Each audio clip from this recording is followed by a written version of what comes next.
Hello there, and welcome to what is going to be my first video on this YouTube channel. And in this video I'm basically going to talk to you about why I think you should join a band and what I think you need to know going into one. So chances are, if you're actually watching this video, you've been invited to join a band, or you're looking to start a band, or you're just thinking of joining a band maybe. And overall, I would greatly encourage you to do this, to join this band, because I was in a band for about 2 years, almost 3 years, and I got taught so much experience. I learned so many skills. I've spoken to so many people about music, and it's really prepared me for moving on in music. And if you're a musician, musically, there is no better way to gain experience and develop as a musician than joining a band. You can be an amazing musician technically. You could be incredible. But if you've not played with a band, and if you've not put your skills into a live performance, or you're not able to gel with other musicians, your actual skill in the musical world is limited. What you can do is limited. And I think joining a band is something that every musician should do. It's just going to give you so much experience and prepare you so much for the world. And the first point that I'm actually going to go into in the main point of this video is mainly about motivation. So if you're joining a band, or you're starting a band that's very new, that's very small, or maybe doesn't have music even out, and it's just a little project, what I will say is you've got to prepare not to get anywhere fast. Joining a band, you're going to start off slow, and that's just what is going to happen. And you might think, yeah, of course you are. You're going to start off slow. I mean, it's a new project, nobody knows your name, and but even if you pour your heart into this, chances are nobody's going to know your name for a year, 2 years even. So just prepare for that. So the early stages of being in a band is a complete grind. You will make posters. You will have social media accounts that you're posting on regularly. You will be practicing for hours a week. You will be, doing everything you can to try and make this a success. And you will pour your heart out into new songs and new material. You've worked on this bass line, you've worked on this guitar riff, whatever, that you are incredibly proud of, and you think it creates an amazing song, and you can't wait to play it live. And you will go, and you might even play 4 gigs that month, 1 a week, and each gig you play to a maximum of about 10 people, and that just isn't uncommon in the early stages of a band. It really isn't. And you might think that's a really small number, and yeah, it really is. But if you are going and playing gigs and nobody knows who you are, from my experience, your friends probably, they'll go to the first one. The first one's always a hit, because they want to see you perform, but that's a given. But if you keep gigging for about a year even, that your friends aren't going to go to every gig. They're just not. Your family members probably will go to quite a lot. I mean, that was my experience in my band. But you're really not going to see large numbers of people until you progress further.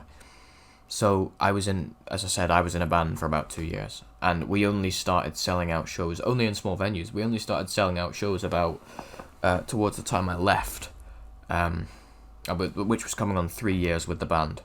And this band was already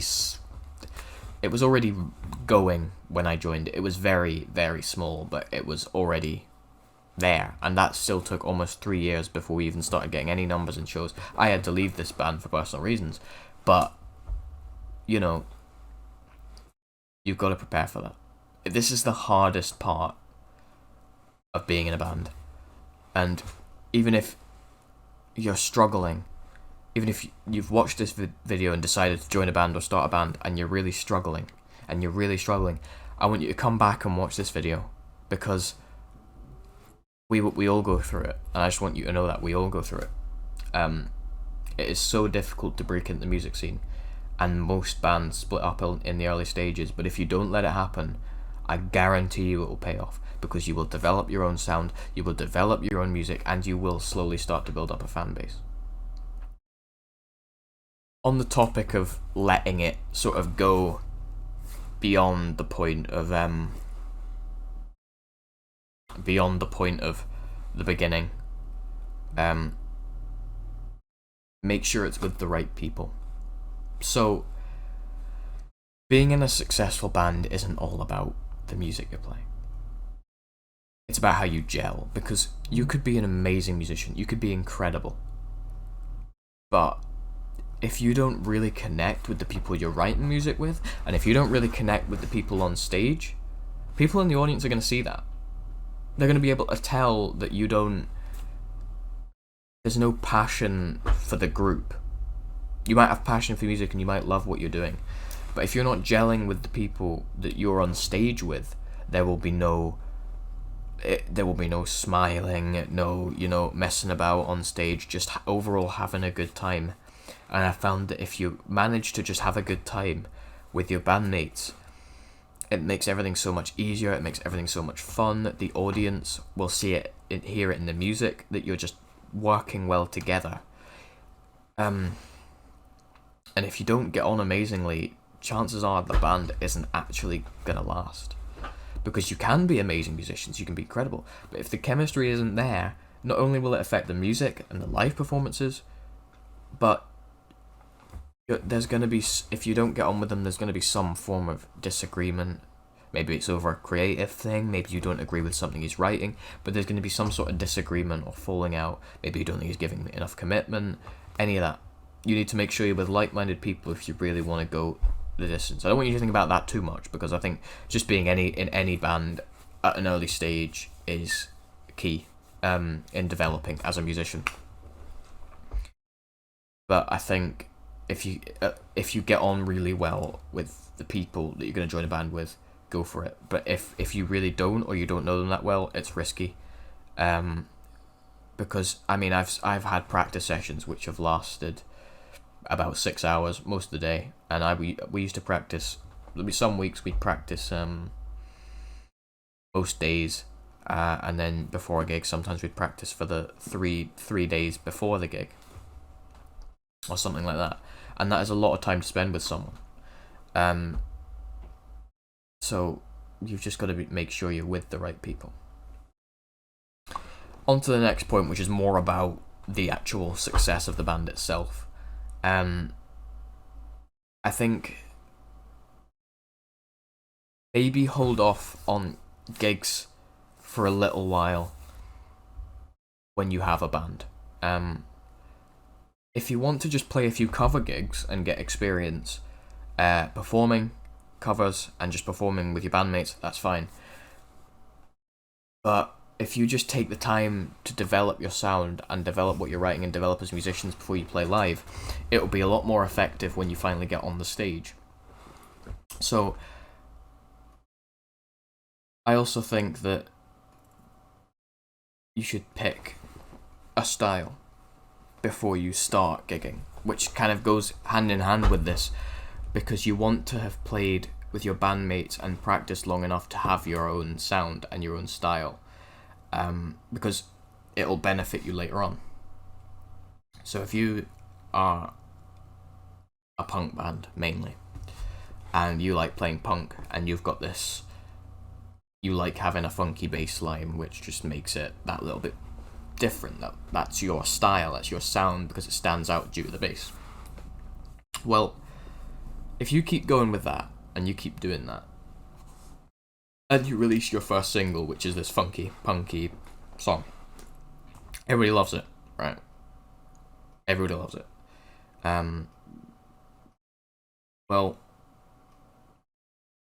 but then you decide you want to release this song that you wrote a while back, which is a summery sort of indie song, a really happy thing. The fans that have come to you from the punk scene will want probably more of that, and they're not gonna be happy with this new indie song. They'll think you've gone downhill and they won't enjoy this music as much. That's my personal view, and this is all my personal view.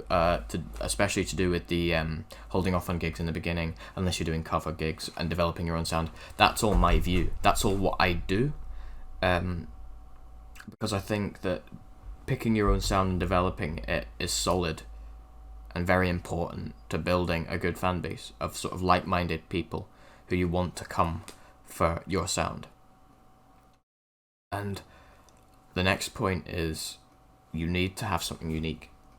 So you might love, I don't know, any band. You might love the Arctic Monkeys, which is a really good example because I played with a lot of bands who like to cover Arctic Monkeys and sort of develop their sound around them. They are a very, very successful band, and they have put unbelievable amount of time into that sound, into developing as musicians, and that is their thing. The last thing you want is to be seen as another Alex Turner wannabe or another Arctic Monkeys wannabe, whatever. That's the last thing you want. You can take influences from a band, that's fine, but you're not going to get anywhere if you're either copying them or just trying to be them, basically. Because they've developed that sound, and chances are they're also probably doing it better than you are, because they are an extremely successful band that has practiced this, years and years. And why would they say listen to your band when there's hundreds of other bands trying to sound like the Arctic Monkeys? More than hundreds, thousands. And they can even listen to the Arctic Monkeys themselves. It's not going to work in the long term if you're looking to build a successful band. That's also my opinion. That's completely my opinion. But if you bring something unique to the table, it'll help you greatly when you're trying to become successful. So examples of this would be like Idols, a punk band, a very successful punk band. They have a thing going for them, which is sort of, I don't know how to describe it, very screechy, feedbacky guitar, I don't know what to call it, almost a mess of sounds. And you have the singer almost shouting in this angry way, but they just go absolutely wild every time they perform, and that's their thing. Heavy bass lines, screeching guitars, and this really powerful, almost shouting voice. That is their thing. And that's why they have become successful, because they have their own unique sound. They're not trying to be anyone else. And Greta Van Fleet is another example. They're a band that really got popular recently, I'd say. Well, a couple years ago. And their sound is that they're almost bringing classic rock from the 70s into the modern world, and that's their thing. That's their sound. Some people disagree with it. Some people think, they're a Led Zeppelin ripoff, or they're not bringing anything new. I personally disagree with that, but that's not something we're going to get into at all. But yeah, just if you bring your own thing to the table and develop your own unique sound, your fan base will increase, and if it sounds good, we're going to want to hear it. And that's the main points I'd like to sum up in this video, pretty much. The final note I'd like to leave on is that you need to push through, because I know I said this so much at the beginning, but it is so important. The beginning is going to be really tough. You will think you are getting nowhere for a long time, but that's what happens with every band, because this is a really difficult industry to break through in. Some people get really lucky, don't get me wrong. Some people get stupidly lucky and manage to release a single and have it completely take off. But those are extreme exceptions. You need to keep grinding. You need to just keep grinding and working on your music. You might pick up a job, you might get a busier life, your numbers might even start going down. But if you have the passion for music, keep doing it. Not only is it an amazing experience, but if you keep going and grinding, it's going to pay off in the end. It has to. It just has to. And that's what I'd like to end this video on. And that's everything for today. So if you enjoyed this video, feel free to like, subscribe, do that thing,